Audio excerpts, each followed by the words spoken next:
এর মাধ্যমে আল্লাহ তার বান্দাদের শিক্ষা দিলেন যে তোমাদের নবীকে আমি আল্লাহ নিজেই নাম দিয়ে ডাকি না, এতটুকু মর্যাদা দিয়ে আমি আল্লাহ তোমাদের নবীকে।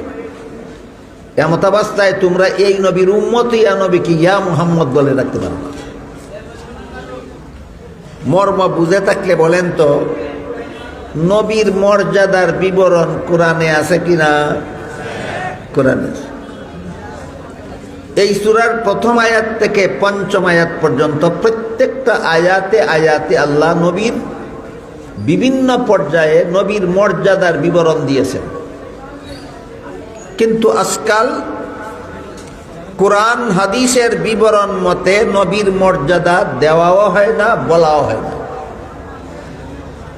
শুধু মন গড়া যুক্তি পেশ করা হয় নবীর মর্যাদার বেলায়।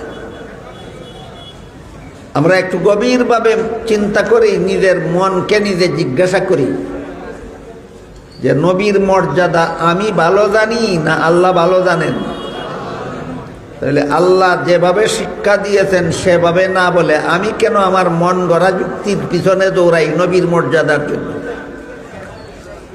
আমার বিবেকের চেয়ে তো আল্লাহর জ্ঞান অনেক বেশি, তুলনাহীন বেশি।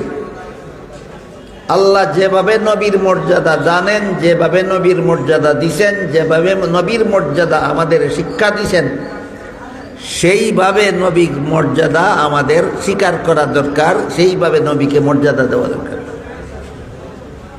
আল্লাহ বলতে চান তোমাদের নবীকে আমি এত সম্মান করি যে আমি আল্লাহ নিজেও তোমাদের নবীকে নাম ধরে ডাকি না, অন্য নবীর নাম ধরে ডাকি।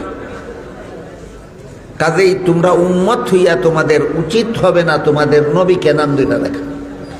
তাই বলেন ইন্নাল্লাযীনা ইউনাদুনাকা মিন ওয়ারাইল হুজুরাতি আকসারুহুম লা ইয়াকিলুন।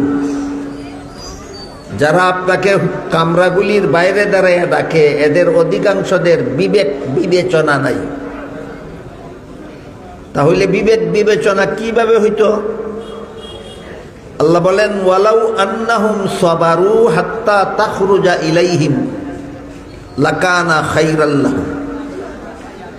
এরা যদি আপনাকে ঘর থেকে বের হওয়ার জন্য ডাকাডাকি না করে ধৈর্যের সাথে দাঁড়িয়ে থাকতো, আর আপনি যখন নিজের ইচ্ছায় ঘর থেকে বের হন তখন সাক্ষাৎ করত, তাইলে এরা বিবেক বিবেচনা আছে বলে প্রমাণ হইত এবং নবীর সাথে মর্যাদার আচরণ করত।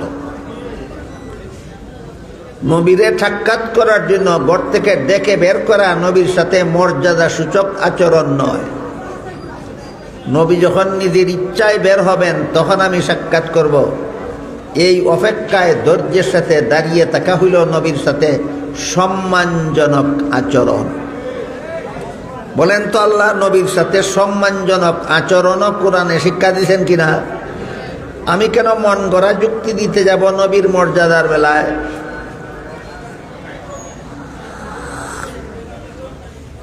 এই দুই আয়াতের ব্যাখ্যা প্রসঙ্গে হযরত আব্দুল্লাহ ইবনে আব্বাস রাদিয়াল্লাহু তাআলা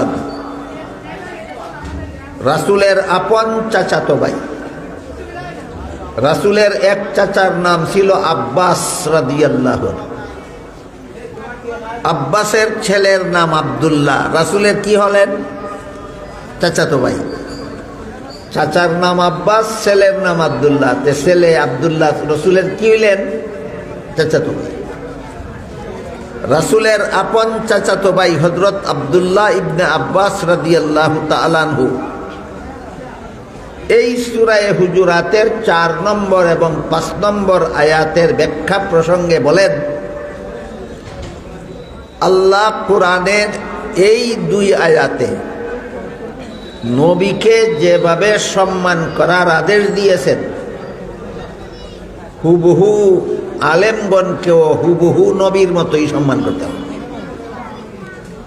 ইবনে আব্বাস বলেন কোরআনে আল্লাহ নবীকে যেভাবে সম্মান করার হুকুম দিয়েছেন আলেমকেও ঠিক সেভাবেই সম্মান করতে হবে। আমাদের বুঝার ব্যাপার হলো আলেমকে নবীর মতো সম্মান করতে হবে কেন, তার কারণটা কি? আমি বলেছি না ইবনে আব্বাস বলেছেন? ইবনে আব্বাস বলেছেন, রাসূলের আপন চাচাতো ভাই, ইনি এই উম্মতের সর্বশ্রেষ্ঠ মুফাসসিরে কোরআন। ইবনে আব্বাসের মতো এত বড় মুফাসসিরে কোরআন এই উম্মতের মধ্যে অতীতেও জন্ম হয়নি কোনোদিন, ভবিষ্যতেও জন্ম হবে না কোনোদিন।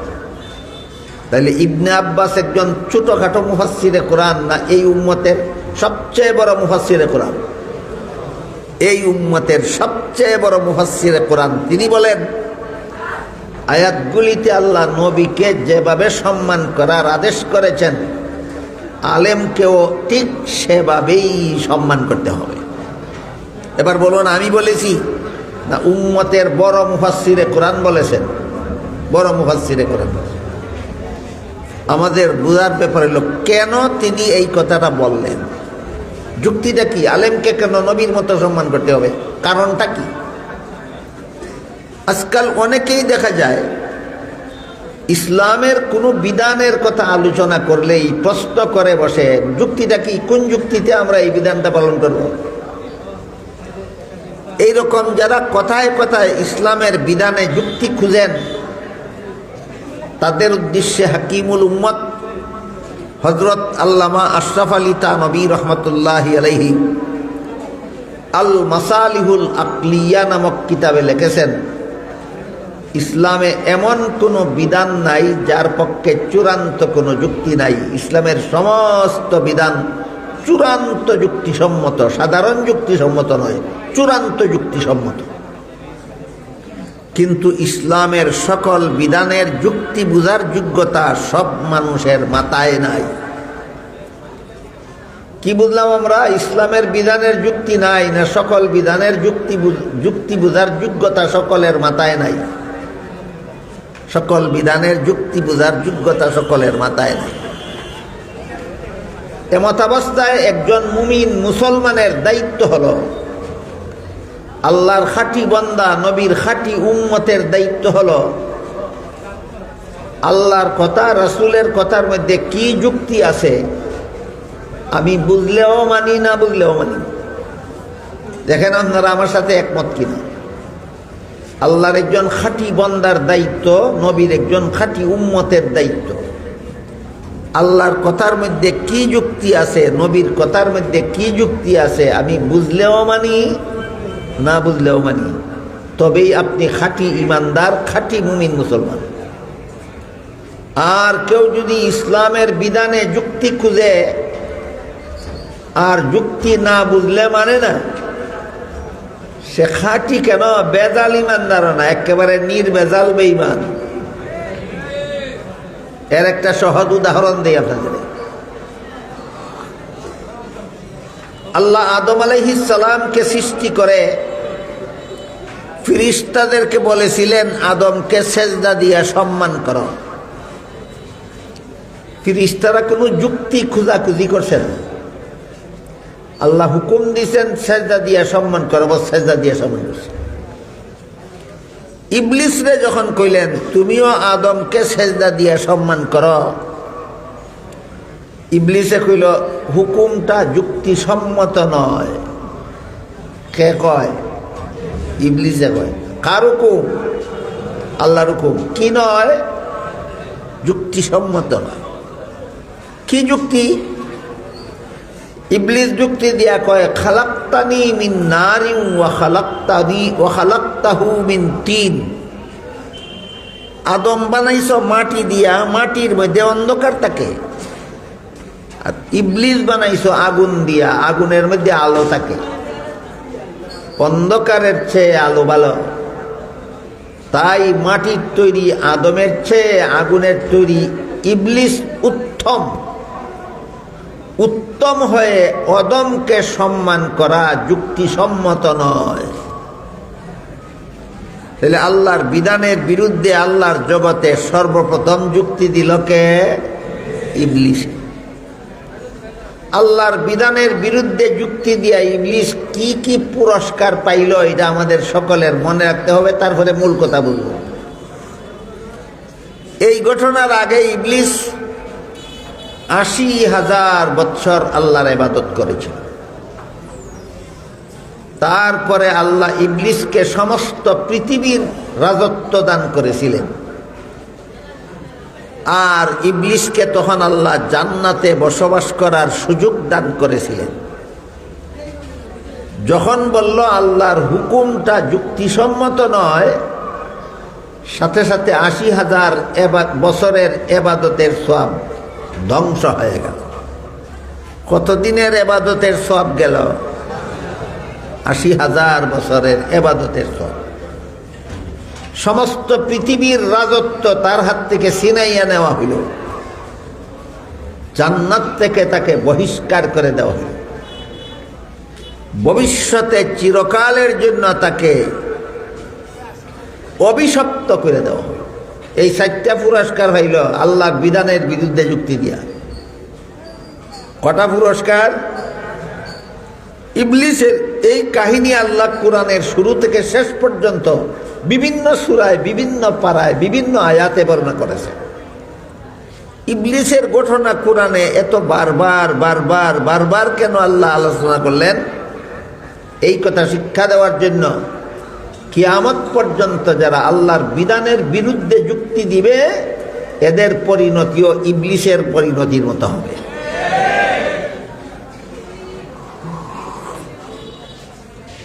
এই বিষয়গুলি না জানার কারণে আজকাল আমাদের সমাজে ভালো ভালো শিক্ষিত মানুষ পাওয়া যায় যথেষ্ট, যারা ইসলামের কোনো বিধানের কথা বললেই কয় যুক্তি কি? আমার এতক্ষণের কথা যারা বুঝেছেন বলেন, ইসলামের কোনো বিধান কি আছে যুক্তি ছাড়া? যুক্তি ছাড়া কোনো বিধান ইসলামে নেই। কিন্তু তোমার বুঝে না আসলেও যদি তুমি আল্লাহর বিধান হিসাবে মেনে নাও, তবেই তুমি ঈমানদার। আর যদি আল্লাহর বিধানের যুক্তি বুঝে না আসার কারণে বিধানের বিরুদ্ধে যুক্তিকে দাঁড় করাও, তাহলে ইবলিস যেমন বেঈমান তুমি তেমন বেঈমান।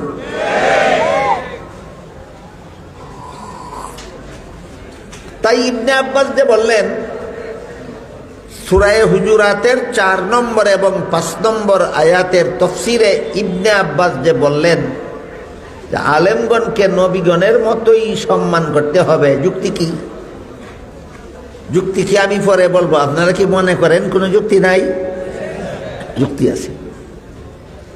হাকিমুল উম্মত লিখেছেন, ইসলামের সব বিধানের যুক্তি আছে, কিন্তু সকল বিধানের যুক্তি বুঝার যোগ্যতা সকল মানুষের মাথায় নাই। ইবনে আব্বাস কেন বললেন আলেমকে নবীর মতো সম্মান করতে হবে? এটার যুক্তিটা আমরা বুঝি কিনা একটু দেখি, আলোচনা করি। ধরেন একটা বাচ্চা তার মায়ের পেটে থাকা অবস্থায় তার বাবা মারা গেল, জন্ম হওয়ার পরে এতিম হইল না মায়ের পেটেই এতিম হইল? মায়ের পেটে এতিম।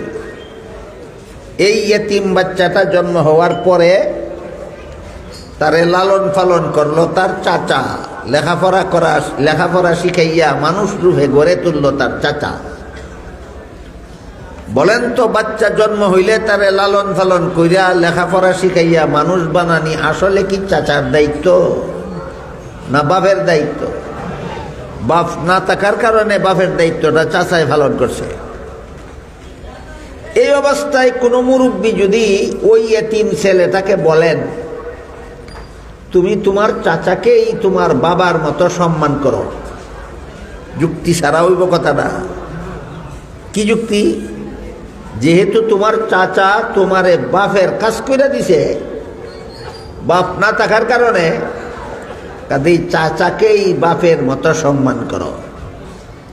ঠিক তেমনি ভাবে এই উম্মতের মুরব্বী হযরত ইবনে আব্বাস বলেন, দুনিয়ার মানুষকে জাহান্নাম থেকে বাঁচার পথ দেখাবার দায়িত্ব পালন করতেন নবীগণ। কিন্তু আমাদের নবী দুনিয়াতে আমরা দুনিয়াতে আসার আগেই আমাদের নবী দুনিয়া থেকে বিদায় হয়ে গেছে। ওই ছেলেটার মতো, হে যেমন মায়ের পেটে থাকতেই হের বাপ দুনিয়া থেকে বিদায় হয়ে গেছে, আমরা এই এতিম উম্মত দুনিয়াতে আসার আগেই আমাদের নবী দুনিয়া থেকে বিদায় হয়ে গেছে। তাই নবী বলে গেছেন, ওয়া ইন্নাল উলামা ওয়ারাসাতুল আম্বিয়া, আলেমগণ ওই নবীগণের দায়িত্ব পালন করবেন। নবীগণ কি দায়িত্ব পালন করতেন? দুনিয়ার মানুষকে জাহান্নাম থেকে বাঁচার পথ দেখাতেন। নবী নাই দুনিয়াতে, এই দায়িত্বটা আলেমগণই পালন করবেন। এই জন্য উম্মতের মুরব্বী ইবনে আব্বাস বলেন, আলেমগণকেই তোমরা নবীর মতো সম্মান করতে হবে। ইবনে আব্বাস যে বললেন আলেমগণকে নবীর মতো সম্মান করতে হবে, এটা কি অযৌক্তিক হইল না চূড়ান্ত যুক্তিসম্মত হইল? চূড়ান্ত যুক্তিসম্মত হইল। এবার আমরা আর দুইটা কথা বোঝার চেষ্টা করব, আর আমিও আর বাকি দুইটা কথা কইয়া আমার কথা শেষ করব, আমার কথা সমাপ্ত করব। এক নম্বর কথা হইল ইবনে আব্বাসের কথা মতো এখানে কিতা দুরুম দারুম করে কিতা আমার টাইমে দিশুননি খানি পুরুষ খান। একটা কথা হইল যে ইবনে আব্বাসের কথা মতো আমরা আলিমকে নবীর মতো সম্মান করলে আমাদের পুরস্কারটা কি পাবো আল্লাহর কাছে। আর একটা কথা হইল ইবনে আব্বাসের কথা যদি মানি না, আমরা যদি আলেমগণকে নবীর মতো সম্মান করি না, বরং আলেমদেরকে যদি মনে মনে ঘৃণা করি, তাইলে আমাদের ক্ষতিটা কি হবে? আলেমকে সম্মান করলে পুরস্কার কি পাবো, লাভ কি হবে, আর সম্মান না করলে ক্ষতি কি হবে? এই দুইটা কথা বলে আমার কথা সমাপ্ত করতেছি। এই দুই কথার জবাবে মুফাসসিরিনে কেরাম তাফসীরের কিতাবে দুইজন লোকের উদাহরণ দিয়েছে। একজন হলো মিশরের রাজা ফেরাউন, আরেকজন হলো এই রাজার রানী বিবি আসিয়া। মিশরের রাজা ফেরাউন আর রাজার রানীর নাম আসিয়া। হযরত মুসা আলাইহিস সালামের জন্মের আগেই ফেরাউনের দরবারে উনি জন্ম হওয়ার পরে ওনাকে হত্যা করে ফেলার আইন পাশ করা ছিল। অফিসের ঘটনা অনেক লম্বা, সেই ঘটনাতে উল্লেখ আছে মুসা নবীর জন্মের আগেই ফেরাউনের দরবারে আইন পাশ করা ছিল, জন্ম হওয়া মাত্র জল্লাদ বাহিনী তাকে হত্যা করে ফেলবে। যেহেতু এটা জানা কথা, ছেলে জন্ম হইলে জল্লাদ বাহিনী হত্যা করে ফেলবে, এই কারণে মুসা আলাইহিস সালামের মা যখন গর্ভবতী হলেন, মায়ের চিন্তা জাগলো যে আমার গর্ভের সন্তান যদি ছেলে হয়, ছেলে হইলে হত্যা করার কথা। ফেরাউনের জল্লাদ বাহিনী আমার ছেলেকে আমার কুল থেকে কেড়ে নিয়ে আমার চোখের সামনে হত্যা করে ফেলবে, আমি কিভাবে সহ্য করব? আল্লাহ পাক রব্বুল আলামিন মুসা আলাইহিস সালামের গর্ভবতী মাকে বলে দিলেন, তোমার গর্ভে আমি ছেলেই পাঠাইছি। ওনার চিন্তা ছিল যদি ছেলে হয় তাইলে ফেরাউনের জল্লাদ বাহিনী হত্যা করে ফেলবে, মেয়ে হইলে হত্যা করার কথা না। আল্লাহ জানাইয়া দিলেন তোমার গর্ভে আমি ছেলে হই দিছি। এখন যদি হইছে নিয়ে না গ্যারান্টি, এখন তো গ্যারান্টি ছেলেই। তবে আল্লাহর সাথে সাথে মুসা আলাইহিস সালামের গর্ভধারিণী মাকে বলে দিলেন, তোমার গর্ভের ছেলে ভূমিষ্ঠ হলে পরে ছেলেকে একটা বাক্সে ঢুকাইয়া বাক্সটাকে নীল নদে ভাসাইয়া দিও। এরপরে বাক্স যেন তোমার ছেলেকে পানির মধ্যে না ডুবায়, আর এই ছেলে যেন আবার নিরাপদে তোমার কোলে পৌঁছতে পারে, সেই ব্যবস্থা আমি আল্লাহ নিজে করব।